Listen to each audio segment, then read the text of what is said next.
الحمد لله نحمده ونستعينه ونستغفره ونؤمن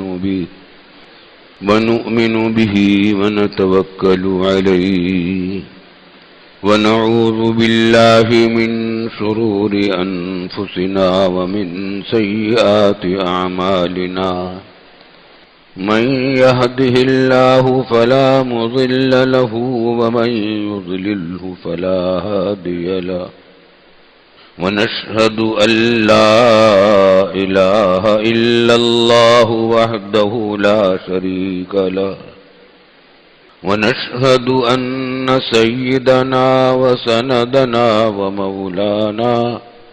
ومولانا محمدا عبده ورسوله صلى الله تعالى عليه وعلى آله وصحبه أجمعين وسلم تسليما كثيرا أما بعد فأعوذ بالله من الشيطان الرجيم بسم الله الرحمن الرحيم يا أيها الذين آمنوا ادخلوا في السلم كافة ولا تتبعوا خطوات الشيطان إنه لكم عدو مبين. بزرگان محترم اور برادران عزیز، ابھی جو آیت تلاوت کی ہے اس سے متعلق معروضات کئی جمعوں سے چل رہے ہیں اور اس کے تحت باتیں اتنی ہیں کہ وہ کسی ایک دو اجتماع میں ایک دو خطابات میں پوری ہو بھی نہیں سکتی. وجہ اس کی یہ ہے کہ پوری تعلیمات کی بنیاد یہ آیت ہے. ترجمہ ہے کہ اے ایمان والو، یا ایھا الذین آمنو، اے ایمان والو، ادخلوا فی السلم کافہ، تم داخل ہو جاؤ اسلام میں پورے کے پورے. ایمان تو تمہیں مل گیا، الحمدللہ، بڑی دولت مل گئی، بہت بڑی دولت مل گئی، لیکن ابھی کام بہت باقی ہے. مسلمان پورے بنو، پورے اسلام میں داخل ہو جاؤ. اسلامی تعلیمات پوری زندگی کے تمام شعبوں پر حاوی ہے. زندگی کا کوئی شعبہ اور زندگی کا بلکہ کوئی لمحہ اس کی حدود سے باہر نہیں ہے. ایمان تو اللہ رب العالمین نے ہم کو گھر بیٹھے دے دیا.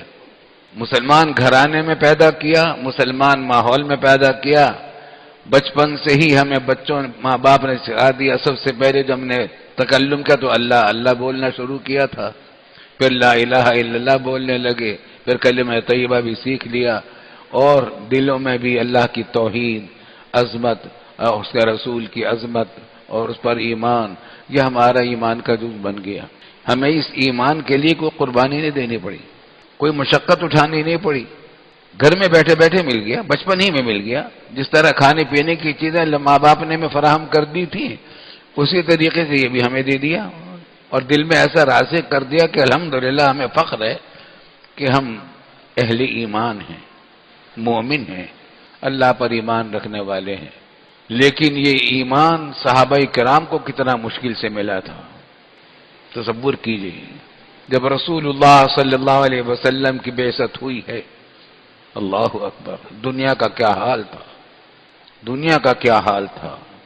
پوری دنیا کفر سے بھری پڑی تھی، توحید سے خالی تھی، اور طرح طرح کے غلط مذہب مشرکانہ، کہیں بتوں کی پوجا ہو رہی تھی، کہیں آگ کی پرستش ہو رہی تھی، کوئی چاند کو پوج رہا تھا، کوئی سورج کی عبادت کرتا تھا.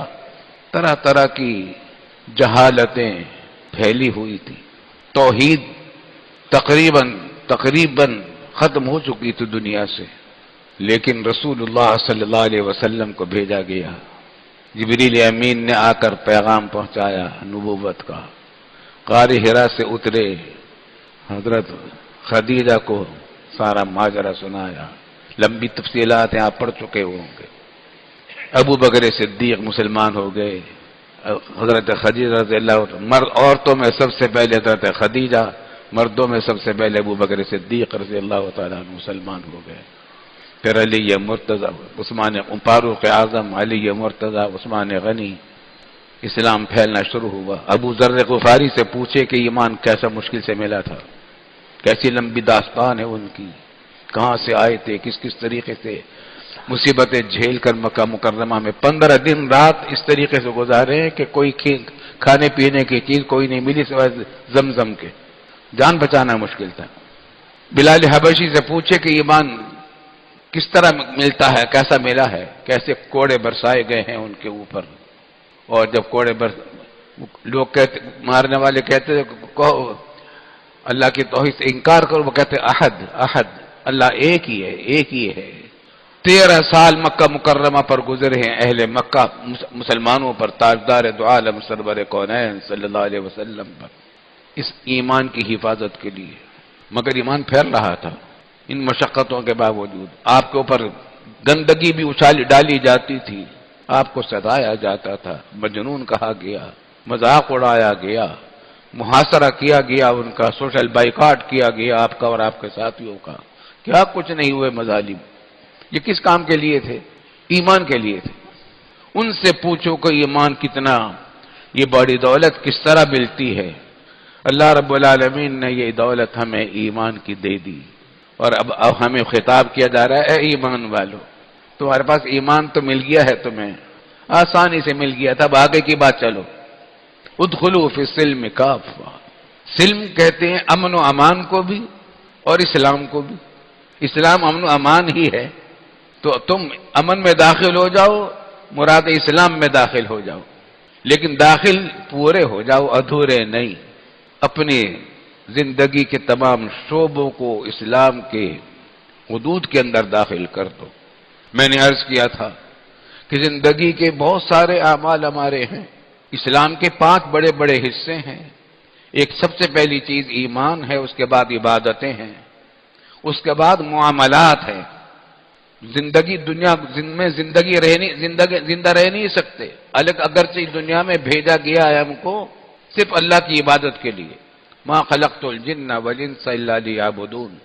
ہماری آمد کا، ہماری پیدائش کا بنیادی مقصد ہی یہ ہے کہ ہم اللہ کی عبادت کریں۔ ساری عبادتیں، نماز، روزہ، حج، زکوٰۃ، ذکر اللہ، دعائیں، لیکن یہ ہو نہیں سکتی جب تک پیٹ بھرا ہوا نہ ہو، پینے کے لیے پانی نہ ہو، رہنے کے لیے رہائش گاہ نہ ہو، سردی سے بچنے کے لیے کپڑے مناسب نہ ہو، حفاظت کا کوئی انتظام نہ ہو، درندوں سے بچنے کے لیے بچنے کا اور دشمنوں سے بچنے کا۔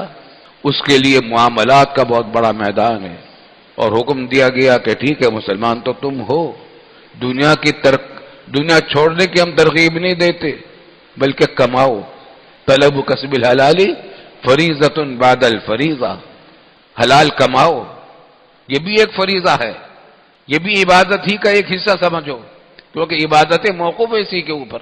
آدمی اگر کھائے گا نہیں تو نمازیں کیسے پڑھے گا، اور اگر کبھی نہیں کھائے گا تو رمضان آتے آتے تو رخصتی ہو جائے گا۔ روزہ تو وہی رکھے گا جو پہلے کچھ کھاتا پیتا ہو، جو پہلے سے بھوکا ہو وہ روزہ کیسے رکھے گا، اور زکوٰۃ کیسے دے گا اگر پیسے ہی نہیں ہوں گے، اور حج کو کیسے جائے گا اگر کچھ نہیں ہوگا، شادی بیاہ کیسے کرے گا اگر پیسے نہیں ہوں گے، بیوی بچوں کا خرچہ نہیں چلا سکے گا۔ تو معاملات کا ایک بہت بڑا باب ہے کہ تمام حلال کمائی کرو۔ ہم تمہیں ترک دنیا کی ترغیب نہیں دے رہے، بلکہ کمانا بھی تمہاری دین کا حصہ ہے، تمہارے دین کا حصہ ہے، دنیا داری نہیں ہے، وہ بھی یاد رکھیے۔ اسلام میں دنیا داری ہے ہی نہیں، دین داری یہ ساری کی ساری۔ دنیا کے سارے کام کرتا ہے وہ سب دین کے کام ہوتے ہیں، کھانا کھاتا ہے وہ بھی دین کا کام ہے، اگر کھانا نہیں کھائے گا تو اپنے ذمے کے جو فرائض ہیں وہ کیسے ادا کرے گا، بیوی بچوں کے حقوق کیسے ادا کرے گا، اپنی ڈیوٹی کیسے ادا کرے گا، پیسوں کی کمائی کیسے کرے گا، تجارت مزدوری کیسے کرے گا اگر کھائے گا نہیں۔ کھانا بھی عبادت، پینا بھی عبادت، صحت کے مطابق، طلب کے مطابق سونا بھی عبادت۔ سو رہا ہے ثواب ہو رہا ہے، عبادت ہو رہی ہے یہ بھی، کیونکہ اگر نہیں سوئیں گے تو صبح کی نماز کیسے پڑھو گے، اور تمہیں جو ڈیوٹی دینی ہے صبح کو تجارت کرنی ہے، ملازمت کرنی ہے، مزدوری کرنی ہے، بیوی بچوں کے حقوق ادا کرنے، کیسے ادا کرو گے؟ تو کھانا پینا، رہنا سہنا، یہ ساری عبادت، بیوی بچوں کے ساتھ ہنسنا بولنا بھی عبادت۔ فرمایا رسول اللہ صلی اللہ علیہ وسلم نے کہ سب سے اچھا خرچہ وہ ہے جو آدمی اپنے بیوی بچوں پر کرتا، اپنے اہل و عیال پر کرتا۔ کمائی کا سب سے اچھا خرچہ وہ ہے جو اپنے اہل و عیال پر کرے۔ اور یہاں تک بھی یہ بھی فرمایا کہ یہاں تک کہ اگر کوئی آدمی اپنی بیوی کے منہ میں لقمہ دے، یہ بھی صدقے کے حکم میں ہے، اس کا بھی ثواب ملتا ہے۔ حالانکہ بیوی کے منہ میں لقمہ دینا دل لگی کے طور پر ہوتا ہے، اس کا بھی ثواب ہے۔ تو میاں بیوی کا آپس میں تعلق محبت کا یہ بھی اجر و ثواب کا کام ہے۔ دنیا کو دین بنا دیا رب کریم نے، اور رسول اکرم صلی اللہ علیہ وسلم ایسا دین لے کر آئے، دنیا کو چھوڑنے کو نہیں کہا، دنیا کو دین بنا دو، دنیا کو دین بنا دو۔ جو کچھ بھی کرو گے عبادت بنتی جائے گی، جنت کا راستہ بنتا چلا جائے گا۔ البتہ حدود ہیں بھائی، حد ہے۔ پیو بہت کچھ، منشیات نہ پیو، کھاؤ پیو کچھ متعین چیزیں، فلاں چیزیں، حرام چیزیں نہ کھاؤ، مردار نہ کھاؤ، خنزیر نہ کھاؤ، فلاں چیزیں نہ کھاؤ، باقی سب چیزیں کلوا واشربوا ولا تسرفوا، قرآن کریم میں فرمایا کھاؤ اور پیو۔ خلق لکم ما فی الارض جميعا، زمین کے اندر جو کچھ اللہ نے پیدا کیا وہ سب تمہارے لیے پیدا کیا ہے، سارے تمہارے لیے پیدا۔ جتنی پیداوار دنیا کے اندر ہے، چاہے وہ جانور پیدا ہو رہے ہوں یا نباتات پیدا ہو رہے ہوں یا جمادات ہو، یہ سب کے سب ہمارے لیے پیدا کیا رب کریم نے، یہ دنیا ہمارے لیے بنائی ہے۔ رسول اکرم صلی اللہ علیہ وسلم نے فرمایا کہ اگر کے بارے میں فرمایا گیا کہ اگر آپ نہ ہوتے، آپ کو لانا نہ ہوتا تو ہم افلاک ہی پیدا نہ کرتے، کائنات ہی ہم پیدا نہ کرتے۔ الحمدللہ الحمدللہ ہمیں ایسا دین دیا گیا کہ دنیا کے سارے کام کرتے جاؤ، جنت کا راستہ بناتے جاؤ، وہی جنت کا راستہ ہے، سارے کام کرتے جاؤ، جنت کا راستہ ہے۔ بعد میں کہا کرتا ہوں، بعض لوگ کہا کرتے ہیں کہ اللہ تک جانے کے صرف 3 راستے لوگوں نے مقرر کر رکھے ہیں۔ بعض لوگ تو کہتے ہیں کہ اللہ کا راستہ بس یہ ہے کہ کسی مدرسے میں داخل کر کے عالم فاضل حافظ قاری بنا دو۔ تو کیا سب کو اسی کام میں لگا دیں، سارے کام چھوڑ دیں، حکومت کے، سیاست کے، تجارت کے، معیشت کے، صنعت کاری کے؟ نہیں، کچھ لوگوں کو یہ کام کروائیں۔ یہ بھی اللہ کا راستہ بلا شبہ بہت عظیم الشان راستہ ہے، دین کی حفاظت کا راستہ ہے۔ کوئی دین زندہ نہیں رہ سکتا اگر اس کا علم باقی نہ رہے۔ عیسائیت کا مذہب ختم ہو گیا، آج وہ مذہب ہی باقی نہیں رہا جو عیسیٰ علیہ السلام لے کر آئے تھے، نام باقی رہ گیا ہے۔ اتنی تبدیلیاں لوگوں نے کر دی اس میں، لیکن آج قرآن کریم کا ایک ایک حرف محفوظ ہے، زبر زیر تک محفوظ ہے۔ آج 1500 سال گزر رہے ہیں تقریباً۔ تو دین، یہ اللہ تعالیٰ کے فضل و کرم سے تو علم دین حاصل کرنا یہ بھی بہت بڑا کام ہے، لیکن اس میں منحصر نہیں ہے جنت کا راستہ۔ بعض لوگ سمجھتے ہیں کہ چلو جنت کا ایک راستہ صرف یہ ہے کہ رائمنڈ بھیج دو سب کو، بچوں کو چلہ لگوا دو۔ بلا شبہ تبلیغ کا کام بہت بڑا اجر و ثواب کا کام ہے، لیکن اللہ کا راستہ صرف یہ ایک ہی نہیں ہے، اور بھی بہت سارے راستے ہیں۔ کوئی سمجھتا ہے کہ جنت کا راستہ یہ ہے کہ جہاد میں چلے جاؤ اور شہید ہو جاؤ۔ بلا شبہ اگر جہاد ہو رہا ہو، واقعی جہاد ہو، دہشت گردی نہ ہو، جہاد کے نام پر دہشت گردی نہ ہو، جہاد ہو، شریعت کے مطابق ہو، شرعی حدود میں ہو، بلا شبہ وہ بھی بہت عظیم الشان راستہ ہے اللہ تعالیٰ کا۔ لیکن یہ سب راستے منحصر نہیں ہیں، 3 راستے بھی منحصر نہیں ہیں، یہ نہ سمجھا جائے، بلکہ مشہور بات ہے بزرگوں کی کہ ان طرق الوصول الی اللہ بعدد انفاس الخلائق، اللہ تک پہنچنے کے اتنے ہی راستے جتنے مخلوقات کے سانس، آپ تجارت کریں گے اگر دیانتداری کے ساتھ، سچائی کے ساتھ، دھوکہ بازی نہیں ہوگی، جھوٹ نہیں بولیں گے اور تجارت دیانتداری کے ساتھ کرو گے تو خوشخبری سنا رکھی ہے رسول اکرم صلی اللہ علیہ وسلم نے کہ التاجر صدوق الامین مع النبیین والصدیقین والشہداء، جو تاجر سچا ہو بالکل اور امانت دار ہو، وہ آخرت میں اٹھے گا انبیاء کرام علیہم السلام کے ساتھ۔ معمولی بات ہے، انبیاء کرام علیہم السلام کے ساتھ، صدیقین کے ساتھ، شہداء کے ساتھ، اولیاء اللہ کے ساتھ۔ حالانکہ دنیا داری ہے بظاہر، لیکن تجارت بھی عبادت ہے اگر تجارت کے طریقے سے ہو، اور دوسری طرف یہ بھی فرمایا کہ التجار یحشرون یوم القیامت فجارا الا من اتقى او كما قال صلی اللہ علیہ وسلم، کہ تمام تاجر، بہت سارے تاجر آخرت میں اٹھائے جائیں گے فجار، نافرمان ان کی حالت میں، الا من اتقى، مگر سوائے ان لوگوں کے جنہوں نے تقوی اختیار کیا، گناہوں سے بچے، وبر وصدق، اور انہوں نے نیک کام کیے اور سچ بولے۔ تو تجارت بھی اللہ کا راستہ ہے۔ بعض لوگ یہ سمجھا کرتے ہیں کہ دینی تعلیم مدرسے میں داخل کرنا ہی اللہ کا راستہ ہے، کالجوں میں داخل کرنا اللہ کا راستہ نہیں ہے۔ خوب سمجھ لیجئے، اگر کالجوں میں آپ داخل کریں گے اپنے بچے کو اور پیش نظر یہ ہوگا کہ اچھا ڈاکٹر بن جائے، مریضوں کا علاج کرے، ہمارے وطن کو، کیا ہمارے کسی اسلامی معاشرے کو ڈاکٹروں کی ضرورت نہیں ہوگی؟ اگر ڈاکٹروں کی ضرورت نہیں ہوگی تو علاج کے لیے امریکہ جایا کریں گے، عورتیں ہماری انگریزوں سے علاج کروائیں گی، ہندوؤں سے علاج کروائیں گی۔ ڈاکٹروں کی بھی ضرورت ہے، سائنسدانوں کی بھی ضرورت ہے۔ ہمارے سائنسدانوں نے تو ایٹم بم بنایا ہے۔ آج اگر ہمارے پاس ایٹم بم نہ ہوتا، انڈیا کبھی ہمارا خاتمہ کر چکا ہوتا، اللہ پناہ میں رکھے۔ لیکن اللہ کے فضل و کرم سے ہمارے سیاستدانوں نے اسلامی غیرت و حمیت سے مالا مال ہو کر ایسی ٹیکنالوجی بنا دی کہ انڈیا کے پاس میری ایٹم بم کی۔ یہ بھی اللہ کا راستہ ہے راستہ یا نہیں؟ اگر یہ ایٹم بم نہ ہوتا آج ہماری مسجدیں کہاں جاتی، یہ مدرسے کہاں جاتے، مسلمان کہاں جاتے؟ الحمدللہ سائنس بھی ہمارے دین کا راستہ ہے، اللہ کا راستہ ہے۔ انجینئرنگ بھی اللہ کا راستہ ہے۔ کیا انجینئرنگ اگر نہیں ہوگی تو ہمارے یہاں گاڑیاں کون بنائے گا، ریلیں کون بناتا، ہوائی جہاز کون بناتا؟ تمام جتنے عصری علوم ہیں ان کے اندر مہارت پیدا کرنا، اچھے ماہر تیار کرنا، یہ بھی اللہ کا راستہ ہے۔ شرط یہ ہے کہ ایمانداری کے ساتھ ہو، دیانتداری کے ساتھ ہو۔ ہمارے ملک میں جو مصیبت آ گئی ہے وہ یہ کہ دیانتداری نہیں رہی، دینداری نہیں رہی، دنیا کو دنیا ہی رہنے دیا، دنیا کو دین نہ بنایا۔ اس کا نتیجہ یہ ہے جب حلال مل نہیں رہا، حرام خوری ہو گئی۔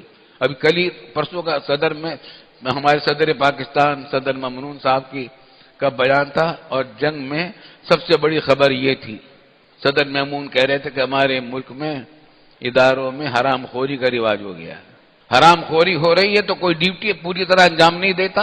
سڑکوں کے اوپر، نالوں کے اوپر کتنے ڈھیر پڑے ہوئے ہیں گندگیوں کے، بیماریاں پھیل رہی ہیں، ہسپتال بیماروں سے بھرے پڑے ہیں۔ جس ڈاکٹر کے پاس جاؤ بیماریوں کے لائنیں لگی ہوئی، نمبر نہیں آتے۔ کھانے کی چیزیں ہوٹل میں خالص نہیں ملتی، طرح طرح کی خبریں آتی ہیں۔